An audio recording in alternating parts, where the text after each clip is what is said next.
Introduction तो आपको बता चुका था। डायरेक्टली क्वेश्चन लेता हूँ जो कि इंपॉर्टेंट है, एग्जामिनर ने काफ़ी बार पूछ रखे हैं। तो एक्सरसाइज ले लेते हैं 10.1। 10.1 का क्वेश्चन नंबर लेंगे हम। क्वेश्चन नंबर थर्ड देखिए, क्वेश्चन नंबर थर्ड की हम बात करते हैं। थर्ड में क्या बोला हुआ है, a tangent P Q at a point P O पे circle radius 5 centimetre meets a line through the centre O at a point Q so that O Q is equal to 12 centimetre length P Q is. मैंने पूरा पढ़ दिया, कुछ समझ आया sir? नहीं आएगा भी नहीं, थोड़ा धीरे पढ़े, आराम से स्टेटमेंट को 2-3 बार पढ़े। मैं पढ़ता हूँ अब अच्छे से। अच्छा, मैं इसने देखिए इसमें क्या बोला, एक तो टेंजेंट का जिक्र आया। आप इसको मोटा मोटा भी अगर आंखों से घूर कर देखें ना स्टेटमेंट को, तो इसमें टेंजेंट का जिक्र है। किसका जिक्र है? टेंजेंट का। और टेंजेंट का भी जिक्र है। टेंजेंट बनती किस पर है? सर्कल पर। तो सबसे पहले बिना पढ़े भी आप एक सर्कल बना लो, बिना पढ़े भी आप क्या बना लो सर? एक सर्कल बना लो। ये सर्कल बना लिया। अच्छा जी, ये सेंटर मैंने बना दिया, इसका ओ नाम दे देता हूँ। हालांकि क्या पता उसने सेंटर का नाम दे रखा, अभी नाम मत दो, बस ये सेंटर हो गया। अब आओ क्वेश्चन पर। ए टेंजेंट पी क्यू बोला, tangent P Q at a point P O पे सर्कल। इंग्लिश मीडियम में एक समस्या है, वो क्या है कि हिंदी मीडियम में अगर ये क्वेश्चन आप पढ़ोगे ना हिंदी में, तो बिल्कुल सीधा सीधा बता रखे कि पॉइंट कहाँ है क्या है। इंग्लिश मीडियम में पीछे से पढ़ा जाता है। जो बिल्कुल प्रॉपर इंग्लिश मीडियम वाले बच्चे हैं, जो अच्छे से अंडरस्टैंडिंग है, वो तो कर लेंगे। जो थोड़े से जिनको अच्छे से नहीं आता ना, उनको बता रहा हूँ, आप थोड़ा सा पीछे से पढ़े। कैसे सर? यहाँ से पढ़े ना, जो इसने बोला है पी ओ पे सर्कल, पी ओ पे सर्कल, ए पॉइंट पी ओ पे सर्कल। इसने बोला एक पॉइंट है जो कि सर्कल पर है, एक पॉइंट है जो कि सर्कल पर है। पी पॉइंट सर्कल है, कहीं भी ले लो जहाँ आपका मन करे। चलो मैंने यहाँ ले लिया, मैंने एक पॉइंट ले लिया जो कि सर्कल पर है। मैं अपनी मर्जी से नहीं ले रहा हूँ, क्वेश्चन ने डिमांड की है। क्वेश्चन ने बोला है a tangent P Q at a point P O पे सर्कल। पी जो पॉइंट है किस पर बोला? सर्कल पर बोला।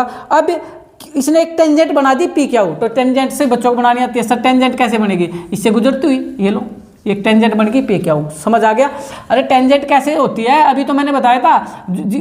अरे अभी टेंजेंट के बारे में मैंने आपको बताया था इंट्रोडक्शन में। ये टेंजेंट होती है भाई आपकी, जो कि सर्कल पर भी ये पॉइंट होता है और इस लाइन पर भी होता है। यानी टेंजेंट पर भी पॉइंट होगा और सर्कल पर भी पॉइंट होगा, जिसको बोलते हैं पॉइंट एट कॉन्टैक्ट। तो ये पॉइंट आ गया, और इस पॉइंट से जो सर्कल पर पॉइंट होता है और जो इस टेंजेंट का पॉइंट होता है, तो ये आपकी टेंजेंट भी बन गई। आपके सामने पॉइंट एट कॉन्टैक्ट आ गया, तो पी क्यू टेंजेंट बन गई। अब इसने क्या बोला था कि रेडियस 5 सेंटीमीटर, रेडियस का भी जिक्र कर दिया। 5 सेंटीमीटर तो आप रेडियस बना लो, रेडियस 5 सेंटीमीटर भी बना ली।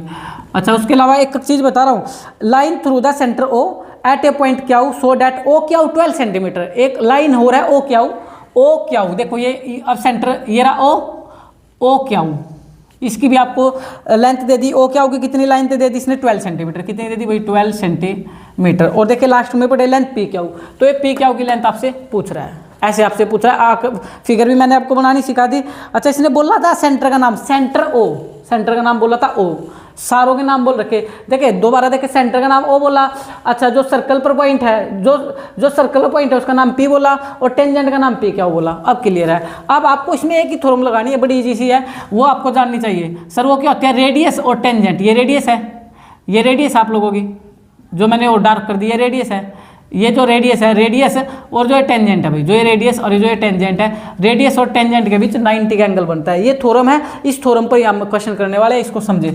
तो एंगल पी कितना हो जाएगा आपका? 90 डिग्री। एंगल पी कितना हो जाएगा? 90 डिग्री, क्योंकि टेंजेंट ये तो सर ये रेडियस और ये सर क्या थी? टेंजेंट। रेडियस और टेंजेंट के बीच हमेशा 90 का एंगल बनता है। ये थ्योरम आपको समझ आ गई? तो ये इस पर परपेंडिकुलर होती है, ओ पी परपेंडिकुलर होता है हमेशा किस पर? पी के ऊपर। आप ये लिख सकते हो। अब आप क्या काम करने वाले हो? अब ये बन गया राइट ट्रायंगल। तो इन राइट ट्रायंगल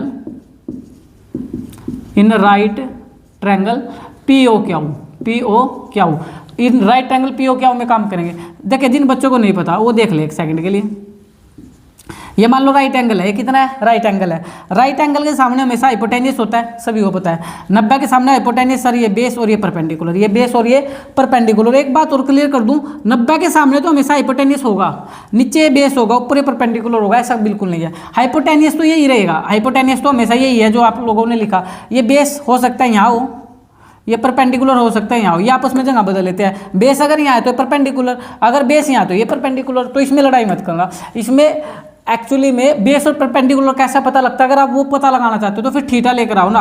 अगर कोई बच्चा बोले कि सर यहाँ थीटा है, तो थीटा के सामने बेस होता है, फिर ये बेस कहलाएगा भाई, फिर ये क्या कहलाएगा, सॉरी, अगर ये थीटा है तो फिर बेस ये कहलाएगा, फिर बेस तो आप लोगों का ये होगा, ये परपेंडिकुलर होगा, ये क्या होगा आपका परपेंडिकुलर होगा। उस सिचुएशन में ये बात बिल्कुल आपको एग्जैक्ट पता लग जाएगी। फिलहाल हमें इसकी जरूरत नहीं है, टाइम ज़्यादा खराब हो जाएगा, जब ट्रिग्नोमेट्री कराऊंगा तब बताऊंगा। अब डायरेक्टली इस पर आ जाओ। अच्छा, ये हाइपोटेनियस, ये बेस है परपेंडिकुलर।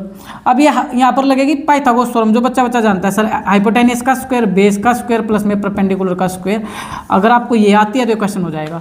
अब इसको सीख लो, हाइपोटेनियस का स्क्वायर बेस का स्क्वायर प्लस परपेंडिकुलर का स्क्वायर, तो यही लगानी है जब राइट ट्रायंगल बन जाए।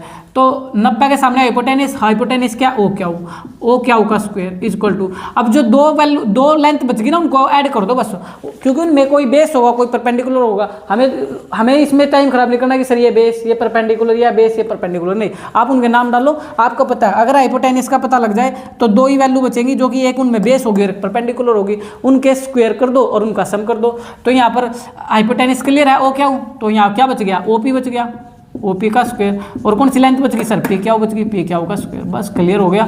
अब ओ क्या की वैल्यू डाल दो सर, 12 है, ओपी जो कि रेडियस थी 5 है, और पी क्या आपसे पूछा था, तो 12 का स्क्वायर, 12 गुना 12 144, 5 का स्क्वायर 25, ये पी क्या का स्क्वायर यहाँ से निकाल लो, तो 144 माइनस में 25 इक्वल टू पी क्या स्क्वायर। पी क्या स्क्वायर को देखो, इसको मैं लेफ्ट में लिख दूँ और इसको मैं देखो राइट को लेफ्ट में, लेफ्ट को राइट में लिखने से कोई फर्क नहीं पड़ता, दोनों को इंटरचेंज कर दो तो साइन पे कोई फर्क नहीं पड़ेगा। 144 में 25 घटाओगे, 14 में 5 गया 9, 13 में से 2 गया 11, 111। और जो ये स्क्वायर है, ये जो स्क्वायर है, ये स्क्वायर उधर जाकर रूट हो जाएगा, तो पी क्या की वैल्यू आएगी, root 119 centimetre, root 119 centimetre. Hopefully ये क्वेश्चन आपको अच्छे से समझ आया होगा। मेनली इसमें क्या समझना था, स्टेटमेंट को समझना था, क्या आप लोगों से पूछा हुआ था वो पता होना चाहिए। टेंजेंट आते साथ ही सर्कल बना लेना, आपका काम हो जाएगा।